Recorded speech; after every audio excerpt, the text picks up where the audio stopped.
합니다. 네. 일주일 동안 또 잘 지내셨죠? 네. 다음 주에는 어떤 일이 발생이 되어지나요? 글쎄요. 네. 우리 교회 청년이 이제 결혼식을 하게 됩니다. 그래서 어떤 말씀을 주례사의 말씀으로 주어야 할까 이렇게 고민을 하다가 오늘 본문의 말씀을 보게 되었습니다. 예전에 그 세상에 이런 일이 그래서 말레이시아에서 카말 루틴이라는 할아버지가 있었는데 쉬운 세 번째 결혼식을 한다고 해서 화제가 되었던 기록이 있었어요. 야, 한 번도 하기 힘든 것을 53번이나 했다. 그래서 이 할아버지를 조금 조사를 했더니 이 말레이시아가요, 무슬림 사회에서 난 당신과 살 수 없어. 이렇게 말을 하면 그것이 이혼이 또 성립이 되어진다고 하네요. 그리고 현재로서는 그 직업이 경찰이었었고요. 그리고 그 직업도 수없이 그러니까 바꿔왔던 거예요. 그냥 경찰만 쭉 했던 것이 아니라 계속해서 직업을 바꿔왔고 아내도 그 수없이 바꿔왔던 거예요. 와, 그분이 왜 그러셨을까요? 진짜 행복을 찾기 위해서 그러지 않았을까라는 또 생각이 되어집니다.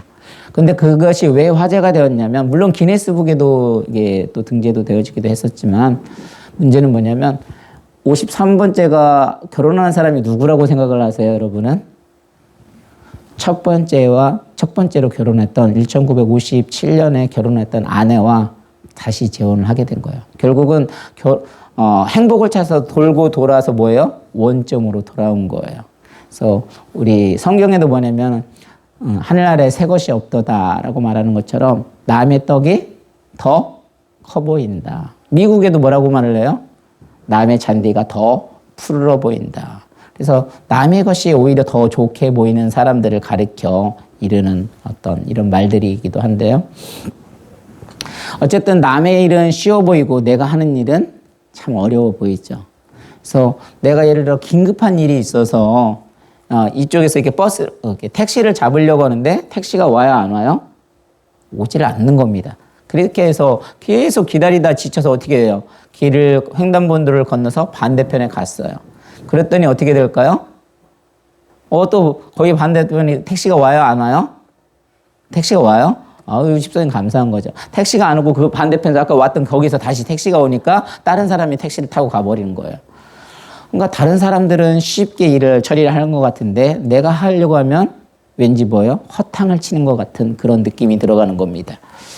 그런데 분명하게 말씀을 드리면 남의 것은 남의 것입니다. 남의 행운은 남의 행운이에요. 그러면 내가 가진 것만이 뭐예요? 그게 내 것이 되는 거예요. 근데 사실 내가 가진 것도 내 것이 아니라는 거예요. 정확하게 말하면 뭐예요? 하나님이 주신 선물이기 때문에 우리는 다 청지기와 같다는 그런 말씀이에요. 이것이 어디서 나왔냐면 낮은 울타리에서 그 고요원의 아침 편지에서 발췌된 내용이에요. 그래서 여러분 혹시 이제 부교육자실 가보셨나요? 거기에 제가 이사를 하면서 책들을 어떻게 처리할 수가 없어서 일단 거기다 다 갖다 놨어요. 그래서 항상 아내가 또 말할 때, 야, 목사님이 돼가지고 맨날 그 제목하고 그 출판사만 말하지 말고 내용 좀 알려달라고 그래서 하나 읽어보고 발췌를 해가지고 이렇게 말씀을 드린 거예요. 그래서 살다 보면 무엇이 중요한가? 사실 가장 중요한 건 뭐예요? 현재의 나의 삶에 만족하고 감사하고 그것을 하나님이 주신 나의 것으로 알고 감사함으로 살아가는 것이 가장 중요하다는 거죠. 그래서 남과 비교할 필요도 없고 곁눈질을 할 필요도 없고 그냥 내가 주신 터전에서 감사함으로 살다 보면 그곳에서 뭐예요? 샘물이 빵 터지듯이 샘물이 거기서 솟아나는 거고 내가 이게 주어진 곳에 꽃을 하나하나 심다 보면 그것이 뭐예요? 나의 에덴 동산이 되는 거고 그래서 결국은 중요한 것은 나의 처지를 불평하면서 이것저것 뛰어다니면서 막 옮기기보다는 나의 형편에 감사하면서 꾸준히 내 사명을 따라 살아가는 것이 진짜 행복이다라는 것이 바로 제가 지금까지 말한 그 내용의 책의 발췌의 내용이었었습니다. 그래서 오늘날 많은 사람들이 정말 행복을 꿈꾸고 있는데 진짜 행복하려면 어떻게 하면 돼요? 그냥 성경에 답이 명쾌하게 나와 있어요. 오늘 본문에. 항상 기뻐하라, 쉬지 말고 기도하라, 범사에 감사하라. 근데 이게 가능하냐? 그래서 한번 오늘 또 새로운 시각으로 바라보자는 거죠. 그렇다면 우리가 정말 행복하기 위해서는 어떻게 하냐? 첫 번째로 뭐라고요? 다 외우셨죠? 한번 읽어볼까요? 본문 5장 16절 시작. 항상 기뻐하라. 뭐라고 했어요? 항상 기뻐하라는 거. 그러니까 기뻐하는 거, 기뻐할 수는 있는데 문제가 부담이 되는 건 뭐예요? 우리가 뭐 기쁨이 있으면 좋은 일이 있으면 기뻐할 수가 있는데 뭐가 있어요? 그 앞에 항상이라는 단어가 있어요. 그러니까 이게 부담이 되는 거죠. 또 야고보서 1장 12절에 보면 내 형제들아 너희가 여러 가지 시험이 있거든 뭐라고요? 온전히 기쁨을 여기라고 말하고 있습니다. 그러니까 여기서 여러 가지 시험이라는 건 한 가지 시험이 아니라 흔히 뭐 우리가 자격증 시험 보고 어떤 테스트라는 그런 테스트가 아니라 템테이션이라고 해가지고 여러 가지 고통과 어려움을 말하는 거예요. 그러니까 우리들이 인생을 살다 보면 어때요? 진짜 사업이 망할 때도 있고 또 관계가 사람들과의 관계가 어려울 때도 있고 또 사랑하는 사람을 잃을 때도 있고 이런 것들이 온전하게 다 다가온데도 불구하고 뭐예요? 온전히 기쁘게 여기라는 거죠. 이게 가능하냐 이거죠. 여러분 여기에 꽃을 꽂지 않고서는 이게 정말 가능한 일이냐 가능하냐 이거죠. 제가 우리 성도님들에게 신방 중에서 우리 성도님 중에서도 이게 목회자로부터 이게 상처를 받으신 분이 계시더라고요. 근데 제가 그 상황은 이해가 되어져요. 여러분 이 미국에서나 한국에서나 개를 다 키우죠. 개를 키우면 개만도 못한 사람들이 있다고 말을 하잖아요. 근데 개를 키우면 어때요? 개를 키우면 정말 그 누구도 반겨주지 않아도 걔는 주인이 오기만 하면 꼬리 딸랑딸랑 흘러도 막 열심히 따라와 주죠. 항상 그렇게 반겨주죠. 그러니까 이 개가 어떻게 돼요? 사랑이 너무 가는 거죠. 그러다 보니까 그 사랑이 너무 가는데 목사님의 의도는 그거였죠. 이제 하나님보다 그 개를 더 사랑하게 되면 그것이 우상이다. 그래서 이단이 되는 거다. 그래서 그 말씀에 상처를 받은 것 같아요. 근데 아까 말씀도 아마 그분도 그 말의 정확한 뜻은 이해는 하셨는데 그래도 어떻게 그렇게 말씀하실 수 있느냐. 그래서 저도 이거 항상 기뻐하라. 그런 시각에서 조금 다른 시각을 바라봤으면 이게 또 우리가 풀리지 않을까라는 생각이 되어집니다. 사단이 가장 싫어하는 게 뭘까요? 쉽게 얘기하면. 전도사님 뭐라고 생각하세요? 사랑하는 거. 네, 사랑하면 어떤 기쁨이 있고 행복이 있고 있죠. 그러니까 사단이 가장 싫어하는 것은 우리들이 날마다 기쁘고 막 행복하면 사단은 정말 싫어해요. 그런데 오히려 찡그리고 막 맨날 하고 나면 사단은 뒤에서 어떻게 저건 내 사람이니까 이렇게 웃는단 말이에요. 그래서 모든 만병의 원인은 뭐라고 한다고요? 스트레스라고 말을 합니다. 그래서 사실 우리가 기쁘게 사는 걸 사단은 정말 그렇게 싫어해요. 그리고 모든 질병의 원인은 스트레스로 오는 것처럼 우리의 마음가짐에 따라서 이게 모든 상황들이 극복의 여부가 행복의 여부가 달라진다는 거죠. 아까 말씀대로 많은 사람들이 행복을 추구하기 위해서 뭐를 가지면 정말 행복할 것 같나요? 우리 이우연 집사님, 무엇을 가져야 정말 우리가 행복할 수 있을까요? 다 가지면 좋겠습니다. 다 가지면. 정말 이우연 집사님 말씀대로 정말 다 가지면 행복할까요? 그래서 C.S. 루이스가 하는 말이 뭐라냐면 인간은 그렇게 창조가 되어지지 않다는 거예요. 창조의 목적에 맞게 설립 그 일들을 감당할 때 진짜 행복을 누릴 수 있는 거지. 우리가 아까 말해 내가 다 갖기 위해서 정말 돈을 많이 벌면 행복할 것 같지만 돈을 100만 원 가지면 어떻게 해요? 더 채우려고 노력을 하다 보면 더 스트레스가 더 되는 거예요. 아까 말대로 그 할아버지가 왜요? 아내를 바꿔보면 행복할 것 같았지만 행복이 찾아오지 않았기 때문에 결국은 그렇게 돌아가는 게 아니겠어요? 그래서 여름에도 혹시 이게 불나방이라고 하나요? 여름에 모기 같은 거 이렇게 전기 불 있으면 그들이 왜 거기에 달려드는가요? 거기가 화나니까 거기 가면 아마 그들의 세계, 제가 읽어보지는 않았지만 그들의 마음을 보지는 않았지만 자기들이 원하는 어떤 지상 천국이 아닐까라는 생각으로 거기에 가면 어떻게 돼요? 뭐 또 뭘로 가다가 그냥 죽는 거죠. 우리가 모든 것이 다 그런 게 이루어지고 내가 다 소유하면 행복할 것 같지만 아까 말대로 하나님께서 우리를 그렇게 창조하시지 않았어요. 그 빌립보서 4장 4절에 보니까 뭐라고 써 있어요? 주 안에서 항상 기뻐하라. 내가 다시 말하노니 기뻐하라. 우리의 창조 목적은 주 안에 있을 때 그 기쁨을 진짜 가질 수 있다는 거죠. 다른 어떤 세상의 어떤 그 무엇으로도 그 기쁨을 찾을 수 없다는 겁니다. 그리고 사람은요, 죽음에 가까울수록 웃음이 줄어든다고 합니다. 어린아이는 몇 번 웃는다고요? 하루에 400번 정도 웃는데요. 근데 어른들은 몇 번 웃는다고요? 15번 정도 웃는다고 말을 합니다. 이 짐승 중에서, 이 동물 중에서 웃을 수 있는 건 사람밖에 없대요. 그러니까 짐승과 가까워질수록 뭐예요? 사람이 웃지를 못하는 거예요. 근데 다시 이거를 역설적으로 말하면 내가 많이 웃을수록 뭐예요? 죽음을 그만큼 연장을 시킬 수 있다는 원리도 될 것 같기도 해요. 그래서 아까도 말한 대로 암세포 같은 거는 다른 외부에서 들어오는 것이 아니라 내 안에서 들어오는데 우리들이 그 안에 뭐예요? 암세포를 이길 수 있는 것이 평안함, 기쁨이 있을 때 그 암세포를 억제하고 누를 수 있는 힘이 있다고 그래요. 그래서 암 환자들이 막 세상에서 스트레스 받다가 암세포가 생기면 어디로 가요? 결국은 산에 들어가서 모든 걸 다 내려놓고 가니까 평안함을 갖고 오다 보니까 어떻게 해요? 간혹 가다가 정말 그런 데서 낫는 경우를 많이 보시잖아요. 그래서 아무리 힘들어도 기쁨을 잃지 않으면 우리의 어둠의 세력이 우리 영혼에 들어오지를 못한다는 거죠.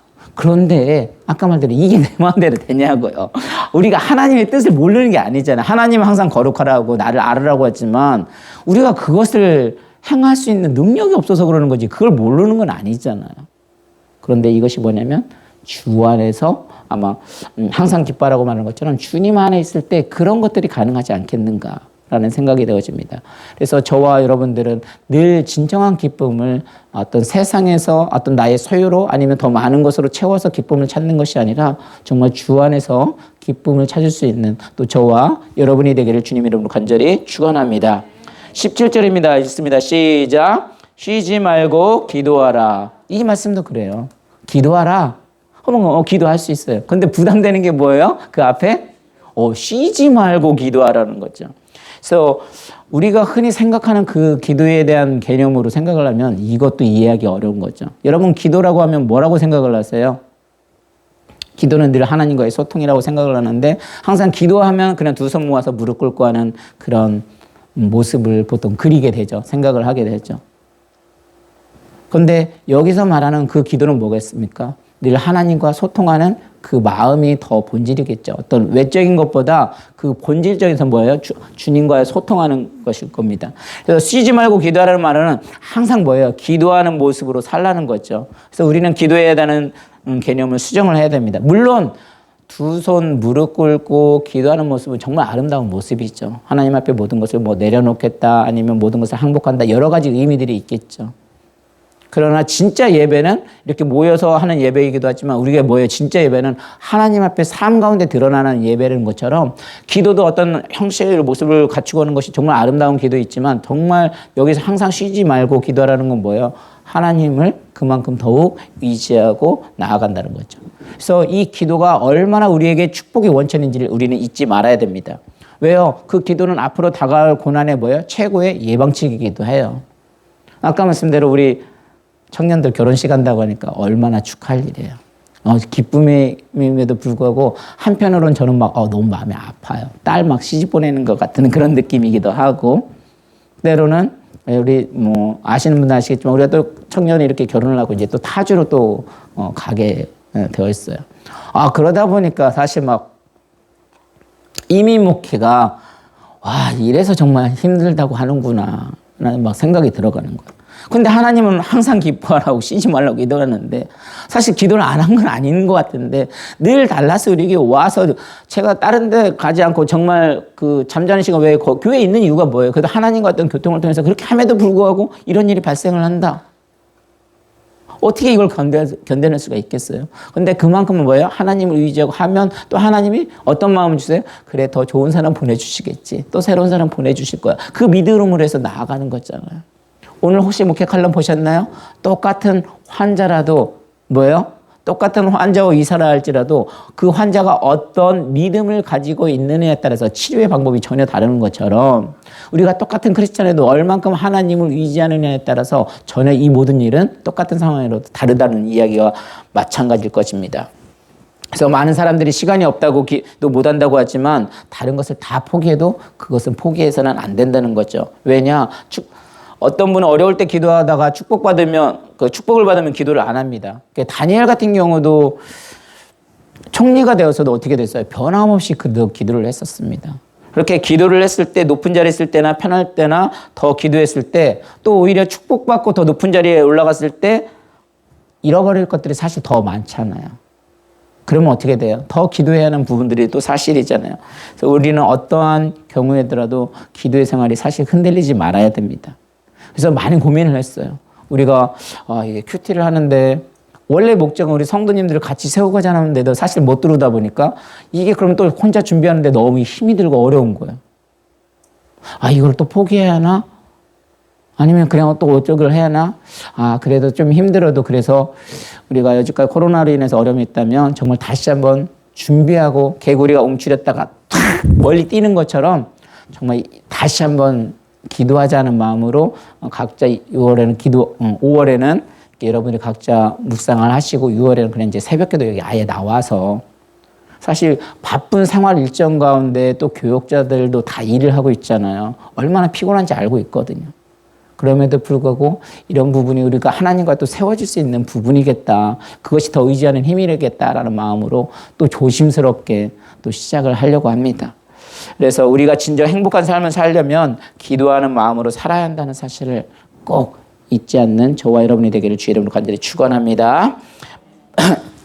마지막입니다. 18절 같이 있습니다. 시작. 범사에 감사하라. 네, 이 말씀도 똑같아요. 감사하라. 좋은 일이 있으면 감사할 수 있는데 범사에 감사하라. 또 부담이 될 수가 있겠죠. 그 범사에 감사하는 삶을 살려면 어떻게 해야 할까요? 사실 많은 실천의 방법이 있겠지만 아마 그냥 겸손해야 하지 않을까라는 생각이 들어갑니다. 우리가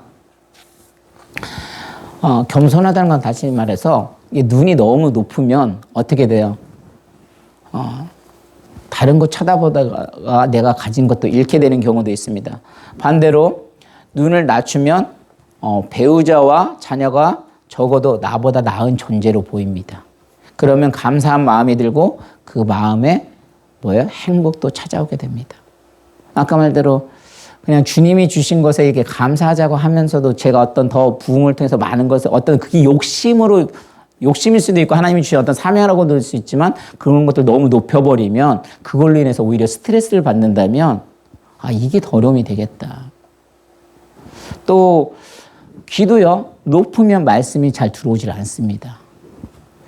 그러면 점점 심령 굳게 되고 굳은 심령으로는 결코 행복해질 수가 없습니다. 그런데 귀가 낮으면 어떻게 될까요? 사실 말씀도 더 잘 들려옵니다. 점점 심령이 온유해지고 그런 온유한 심령에 풍성한 열매가 많이 맺어집니다. 입도 어때요?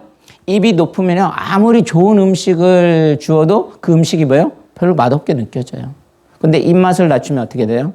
어떤 음식을 줘도 맛있고 오히려 감사함을 하게 됩니다. 그래서 무엇보다 마음을 낮춰야 한다라는 생각이 들어갑니다. 그래서 자기를 높으면 하나님의 은혜가 작게 느껴지고 불평한 것이 많아 보이지만 자기를 낮추면 하나님의 은혜가 더 크게 느껴지고 더 많게 느껴지고 또 감사할 것이 더 훨씬 많습니다. 그래서 이 모든 걸 낮추니까 때는 잘했다 내가 잘난 것이 아니라 모든 것이 아까 그냥 찬송가처럼 모든 것이 하나님의 은혜였어요. 정말 하나님의 긍휼이었어요. 하나하나 사실 여기까지 오는 자체가 하나님의 은혜고 하나님이 주시는 힘이었어요. 그런데 이런 것들을 내가 하려고 한다면 그 자체도 힘들거니와 어려운데 그 모든 것들을 포기하라는 소리가 아니라 낮추고 하나님을 더 의지하고 기도하고 나아가니까 이런 마음들이 어떻게 돼요? 오히려 감사함이 되는 거예요. 그래서 하나님은 우리가 무엇보다 감사한 마음이 있기를 원하십니다. 기도할 때도 감사가 넘치는 기도는요, 하나님의 마음이 움직이세요.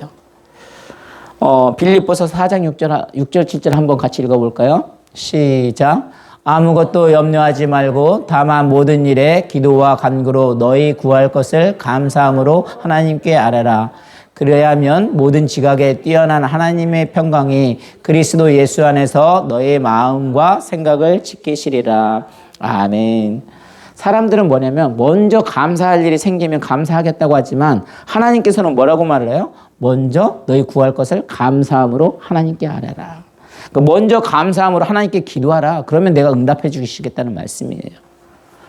여러분 정말 행복하시기를 원하십니까? 네. 그러면 53번이나 다른 여자와 결혼했던 할아버지도 행복하기를 원했을 겁니다. 근데 아무리 많은 여자와 살아봤어도 행복을 찾을 수 없었어요. 지금 뭐 당장 환경이 바뀌고 바뀌었다고 생기는 것이 아닙니다. 정말 행복하기를 원하신다면 하나님께서 우리에게 주신 말씀대로 뭐예요? 정말 항상 기뻐하고 쉬지 말고 기도하고 범사에 감사함으로 하나님의 향하신 뜻을 뭐예요? 이루는 삶이 그것이 진정한 주 안에서 기쁨이 되어지고 행복이 아닐까 생각이 되어집니다. 그래서 저와 여러분들은 너무 높은 마음을 갖기보다는 정말 그리스도 안에서 또 행복하게 사는 저와 여러분이 되기를 오늘도 주님의 이름으로 간절히 축원합니다. 우리 이 시간 기도하겠습니다. 기도할 때 하나님, 우리들의 삶을 살아가면서 또 많은 사람들이 행복을 추구하며 나아가고 있습니다. 그러나 행복의 근원은 다른 곳에 있는 것이 아니라 정말 주 안에 있었던 것이고 그것이 또 우리를 향하신 하나님의 뜻인 것을 이제 다시 한번 깨닫게 됩니다. 하나님, 우리가 너무 높은 기와 높은 눈과 그런 마음을 갖기보다는 정말 그리스도 안에서 행복하게 사는 우리가 되기를 원합니다. 그래서 나에게 주어진 것이 가장 하나님이 더 좋은 것으로 주신 것을 믿고 나아갈 수 있는 우리 모두가 되게 하여 주시옵소서. 그래서 늘 지금까지 지내온 것이 하나님의 은혜였고 또 하나님의 은혜가 정말 더 크고 놀라울 때 하나님이 주시는 은혜가 더 크게 될 줄로 믿습니다. 우리가 늘 신앙생활하기에 정말 시험 들지 않게 하여 주시고 늘 감사할 것이 더욱더 차고 넘칠 수 있도록 우리가 축복의 그릇을 더 높여갈 수 있는 마음의 그릇을 허락하여 주시옵소서. 이 시간 주여 한번 외치고 통성으로 기도합니다. 주여!